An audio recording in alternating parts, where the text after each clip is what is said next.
না পাওয়া ভালোবাসা কষ্টের গল্প, জীবনের শেষ কল। একবার হলেও গল্পটা শোনার অনুরোধ রইল। আমি, হ্যালো, কে? মেয়ে, আমি কে? মেয়ে, হাসি, কেমন আছো? আমি, জি আলহামদুলিল্লাহ, আপনি কেমন আছেন? মেয়ে, ভালো। হঠাৎ আপনি করে বলছো কেন? আমি, সরি, অন্যের বউকে তুমি বলার অধিকার নাই। মেয়ে, ও, কি করছো এখন? আমি, বারান্দায় বসে আকাশের তারা দেখছি আর গল্প লিখছি। মেয়ে, এখনও রাতে বসে তারা দেখো? আমি, পুরনো অভ্যাস তো, তাই বদলাতে পারিনি। মেয়ে, আর তোমাকে গল্প লিখতে নিষেধ করেছিলাম না? আমি, লিখতাম না, কিন্তু তুমি চলে যাবার পর থেকে শুধু তোমার আমার ফেলে আসা দিনগুলো মনে করি আর ডায়েরিতে লিখি। আচ্ছা, আমার কি অপরাধ ছিল যে কারণে 4 বছরের রিলেশনটা নষ্ট করলে? মেয়ে, আমাকে মাফ করে দিও, আমি পরিস্থিতির শিকার হয়েছিলাম। আমি জানি। তুমি যখন আমাকে ছেড়ে চলে গেলে তখন নিজেকে শেষ করে দিতে চেয়েছিলাম। শুধু সুসাইড করা মহাপাপ, তাই না মরে বেঁচে আছি। মেয়ে, আমিও বিয়েতে রাজি ছিলাম না। আম্মু বলেছিল এই বিয়েতে শুধু তুমি না, নিজেকে শেষ করে দেবে, তাই এই বিয়ে করতে বাধ্য হয়েছি। আমি, দোষ তোমাকে দেব না, দোষ সবই আমাদের কপালের। মেয়ে, আচ্ছা, আর কোনো মেয়েকে পছন্দ হয়নি? আমি, না, আর কোনো রিলেশনশিপে জড়াবো না। মা বাবা যে মেয়ের সাথে বিয়ে দেবে আমি তাকেই বিয়ে করে নেব। যখন তোমার আমার রিলেশনের কথা বলেছিলাম আম্মু আব্বুর, তখন শুধু একটা কথাই বলেছিল, বিয়ে করবি কবে? তাই তাদের কথা রাখবো এবার। মেয়ে, তুমি আগের চেয়ে অনেক পাল্টে গেছো। আমি, আগের চেয়ে অনেক পাল্টে গেছি, কারণ এখন তোমার ফোনের আশায় বসে থাকি না, তোমার মেসেজের জন্য বসে থাকি না। তোমার দেওয়া মেসেজগুলো পড়ি আর নীরবে কাঁদি।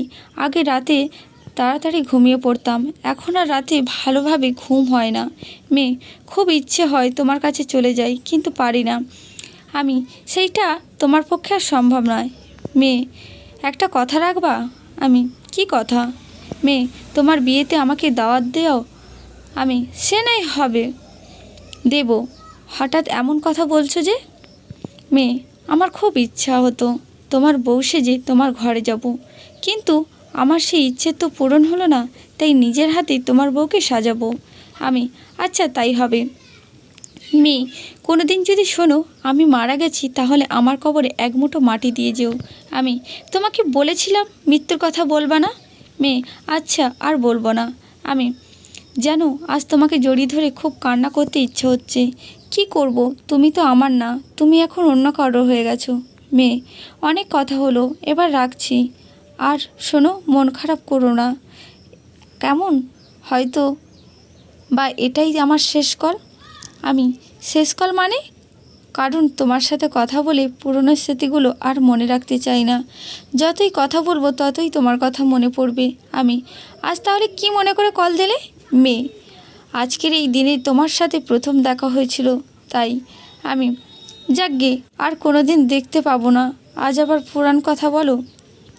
আচ্ছা, যেখানে থাকো ভালোই থাকো, বাই। আমি, খুব ভালোভাবে বুঝতে পারছি পাগলিটা কান্না করতেছে, তাই আর কোনো কথা বাড়ালাম না। মেয়ে, যদি কোনো ভুল করে থাকি তাহলে মাফ করে দিও, বলে লাইনটা কেটে দিল। আমি, পাগলি রে, তোকে অনেক ভালোবাসি এখনও, তোকে ছাড়া থাকা আমার পক্ষে সম্ভব নয়। প্লিজ একবার ফিরে আয়, তোকে কোনো দিন হারাতে দেব না।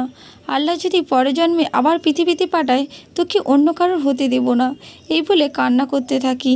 গল্পটা কোনো অবাস্তব নয়, সত্যিকারই ভালোবাসা অনেক কষ্টকর পরিবারের জন্য বিসর্জন দিতে হয়।